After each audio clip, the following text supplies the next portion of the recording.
All right, everybody, welcome to Tony's Trucks, Campers, and Outdoors channel.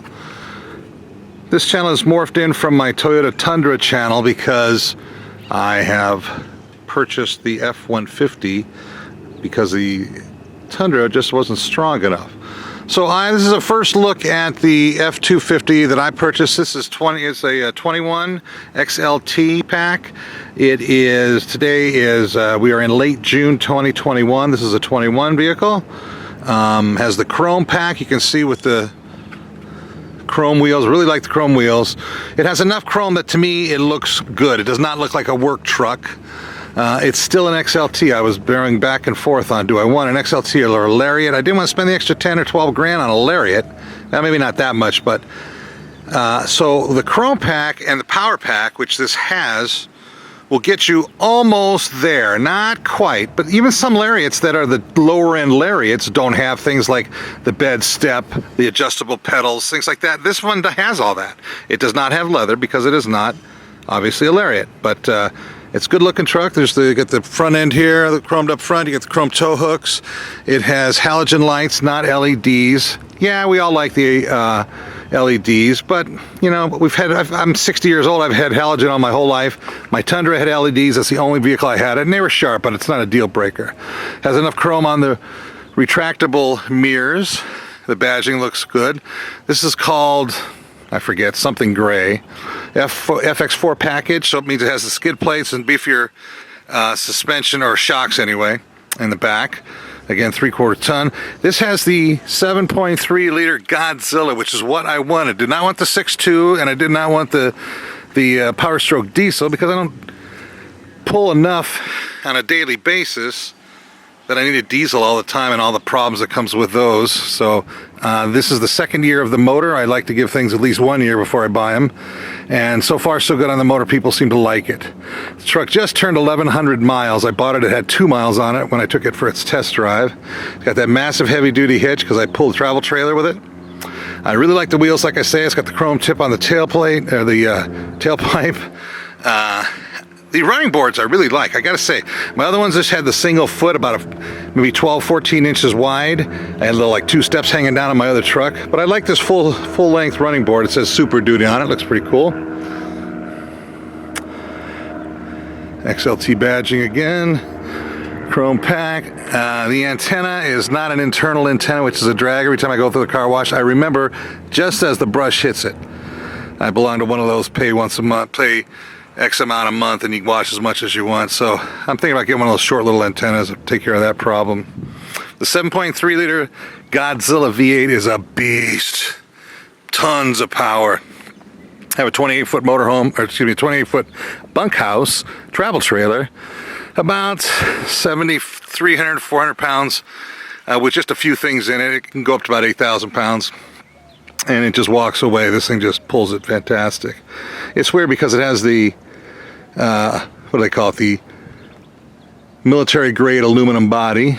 It's still a heavy truck. I mean, it's just under 7,000 pounds empty till I get in there. So let's take a look. One thing I wanted to show. So when I got the truck, one would hope that would come with a spray and bed liner, but no, it comes with the cheap bed liner. It's a bed liner, so I guess I can't complain too much, but I really like the spray, and this is kind of chicken poop. Love the bed deal to climb in here on the bed for us short guys. That really helps. All right, taking a look at the inside. The back seat, 99% of the time I keep the back seats up because it's just me and the wife and don't really have a need for them down. I will store more stuff. So this deal comes up and you could put storage underneath, but there's no lid on it, so you can't store anything on top of it until the seats are down. So I just trying to limit my stuff. These are my sway bars for my trailer. I picked it up the other day. I'm gonna take it in for some hitch work. I like the back. Has air conditioning, vents in the back plus power. It's got the 110 outlet or whatever, the 400 watt AC outlet. I call it a 110, and then a cigarette type lighter and the USB plugs. So this is nice. I mean, it's a cloth interior. It doesn't have the fancy stuff. We'll get into that in just a minute.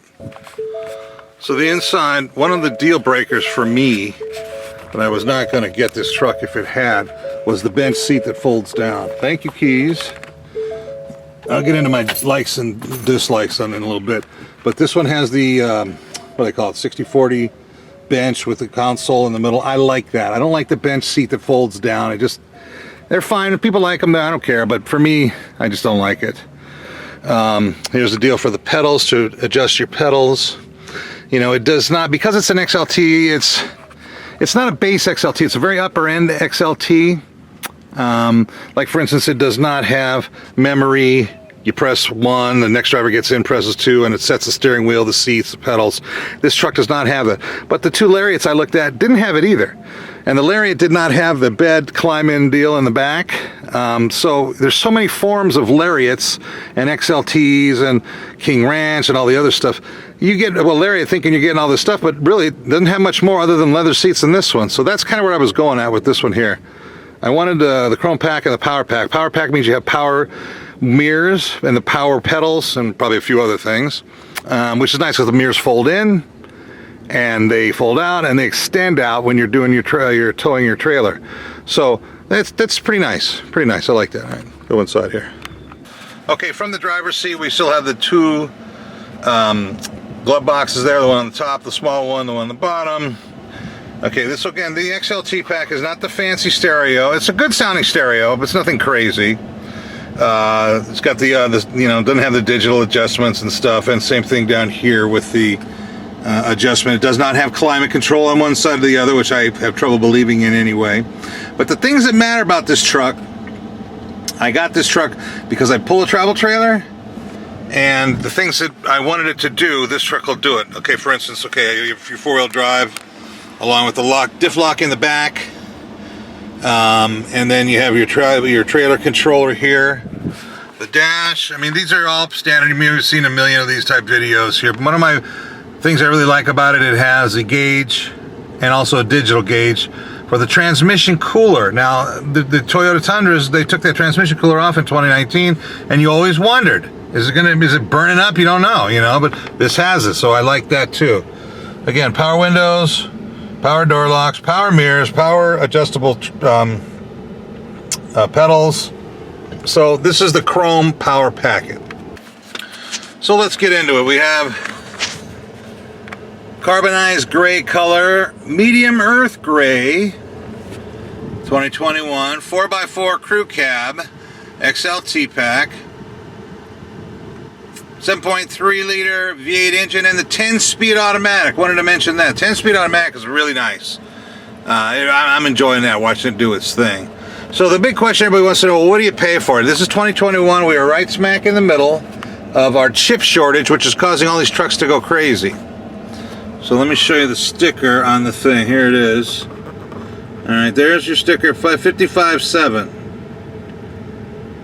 Okay. So if they break it down, you got the base price of the vehicle is $46,300, another $7,700 in options, and $1,700 for delivery, and you get your $55,735 right there. Okay, so I'm going to show you one other thing, and I'm going to talk about this in a minute here, but this is the dealer gotcha stuff, okay? The Peoria Performance. Peoria is where I got it, the name of the dealership. Window tint, pinstriping, nitrogen tires, door edge guards, factory bed liner, and wheel locks, and they wanted look at that. They wanted to tack basically $3,000 on top of this. With the situation that it is. Okay, so when it comes to the sticker and what they're asking, in this day and age, most dealers, now things are changing here at the end of June 21, but since April, they were out of trucks. They knew it. When they did get a truck, they could charge whatever the hell they wanted, and they did. I went to dealers that in that $55,000 price on the vehicle, they put $15,000, $20,000 on top of it if you wanted to buy it. I did not. I didn't want to pay a full sticker because I've never done that. You always get a better deal than that, but in today's market, you just can't. So I agreed. Well, we went back and forth on the price, and they said, look, man, when I got it, they called me, and I went 40 miles to the dealership way on the other side of the Phoenix area. And by the way, it's going to be 112 today, so that's why I wanted her quickly go through the outside and back into the air conditioning. So that, my wife and I drove all the way out there, and the reason no one had any, I mean, I literally looked everywhere. There's about 10, 12 dealers in town, and for months, none of them had them. I went every week everywhere. And I had all these guys out call me if you get one in. So I get a call from Peoria Ford. We went out and looked at it. They had two Lariats and an XLT. And I said, as I'm walking up to the XLT, okay, it's not white, so I like it. I'm going to go for it. Then if it has the fold down front bench seat in the front, I don't want to even look at it. I opened it up, it did not. So things started adding up. I said, if I was going to order this truck, because I looked at it, I would have got the Chrome Pack and the Power Pack. This truck had that. So, you know, I thought, okay, let's start working a deal on it. Anyway, back to the price on the thing. So that $3,000 on they want on top of that, that's all pure profit for the dealer. And a lot of guys pay that and they don't even think twice about it, or the dealer gets you on it. I fought like crazy for about 2 hours, and honestly, the best I could do was from $3,000 down to $1,000, and I'm still getting hosed on $1,000 over. So my total price on the vehicle that I paid was basically more than $1,000 more than this, $56,700. Now that's too much for an F-250. In 2020, the same truck costs about $50,000, $49,000. Okay, but it is what it is. There's nothing you can do. Maybe they'll come down when the 22s come out, but are they really? So I thought it was a good price for today's world, because it wasn't, you know, a $55,000 truck is now all of a sudden $68,000. You know, at least they didn't do that. They said, we're not going to come and nickel off the sticker, but we're not going to charge any more than that, other than their little fun thing. That, and I got 2/3 of that off anyway. So I thought it was the best deal I could make here I got this basically I think the first week of June or the last week of May. So it's only been, I've had it about 3 weeks is all. And it's a good truck. So that's where I'm at with it. So that's the new truck. That's a quick walk around on the new truck and what I paid for it. Did I get hosed? I don't know. In today's world, it's the deal you make, so the deal you live with. So we're going to wrap things up and say, if you're new to the channel because we're switching from Toyota to Ford, it's going to be about Ford, camping, outdoors, and stuff like that. Reviews on outdoor things, reviews on trucks, reviews. I have a quad, we hunt with it. Not a lot of quad stuff or hunting stuff I'll put in it, but basically vehicles, towing, and travel trailers and things like that. Some adventures hopefully we'll take. So I hope you enjoy it. I'd like if you can, like and subscribe, ring the bell. And let's see where this goes, where this takes us. Those of you coming from my channel, I appreciate you guys sticking with me. And let's, like I said, let's see what happens. So once again, in the brand new 1,112 miles to be exact, 0.1. In the Ford F-250 2021 XLT Chrome Power Pack. That makes a difference because XLTs can be boring down to nothing, almost XL. This one has about all you can get, unless you ordered it, in an XLT without jumping up to the Lariat, which was anywhere from $5,000 to $10,000 more. But this has everything I need for what I need. So anyway, that's it. Okay, guys, thanks a lot. Hope you enjoyed it. Tony from Tony's Trucks, Campers, and Outdoors channel. Have a great day. Thanks, guys.